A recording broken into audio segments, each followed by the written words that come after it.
சமையல். இன்றைக்கி நாம் மாதுளை ஜூஸ் செய்ய போகிறோம். வயிற்று புண்ணு, வயிறு எரிச்சல் அந்த டயத்துலேயும் குழந்தைங்களுக்கு ரெகுலராக குறிச்சி தான் கொடுப்போம். அவங்களும் ஒரு டயத்தில் சாப்பிட மாட்டேன்னு பிடிவாதம் பிடிப்பாங்க. அந்த டயத்தில் நம்ம இந்த ஜூஸ் செஞ்சு கொடுக்கலாம். முழுகாமல் இருக்கிறவங்களுக்கு ரெகுலராக இது நம்ம கொடுத்துட்டு வந்தால் அவங்க உடம்பு ஆரோக்கியமாக இருக்கும். இதில் அயன் சத்து நிறையா இருக்குது. வாங்க இதுக்கு தேவையான பொருளை நம்ம இப்போ பார்க்கலாம். 100 கிராம் மாதுளையை தோல் உரித்து வச்சுருக்கிறேன்.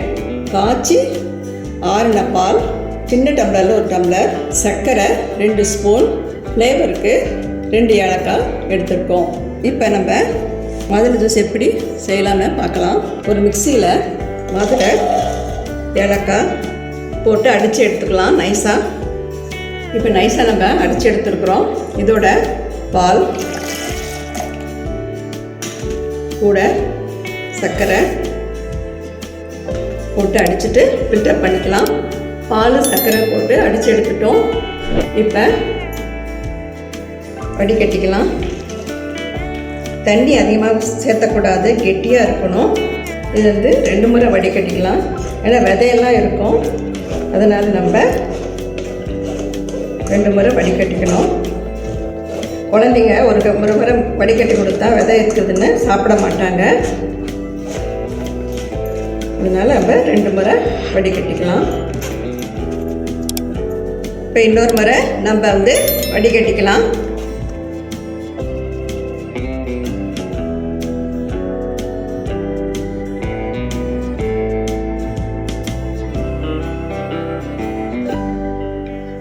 இன்றைக்கி அடுத்ததாக முழாம்பழம் ஜூஸ் செய்ய போகிறோம். இதுக்கு தேவையான பொருளை நம்ம பார்க்கலாம். 1/4 கிலோ முழாம்பழம், 1/2 லிட்டர் காய்ச்சி ஆறின பால், 4 ஸ்பூன் நாட்டு சர்க்கரை எடுத்துக்கிறோம். இந்த முழாம்பழத்தில் சாப்பிட்டா கண் எரிச்சல், கண் சூடு, இருமல், ஆஸ்மா, இது விதையோடு நம்ம ஜூஸ் செஞ்சு சாப்பிட்லாம். இது கசப்புத்தன்மை ஏற்படாது. வாங்க எப்படி இதை ஜூஸ் செய்யலான்னு பார்க்கலாம். இப்போ இந்த பழத்தை 2ஆக கட் பண்ணிக்கலாம்.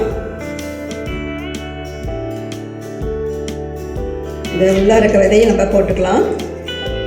கசப்பு ஏற்படாது ஜூஸ் செய்யும் போது.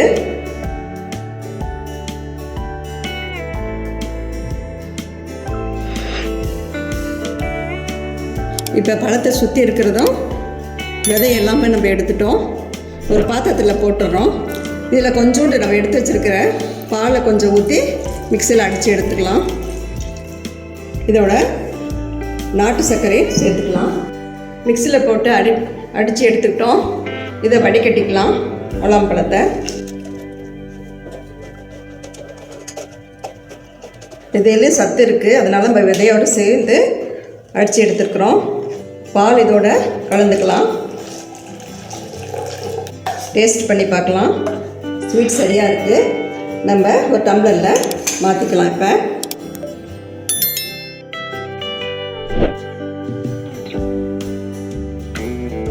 சுவையான முழாம்பழம் ஜூஸ் ரெடி ஆகிடுச்சு. நீங்களும் உங்கள் வீட்டில் இதே மாதிரி செஞ்சு பாருங்கள்.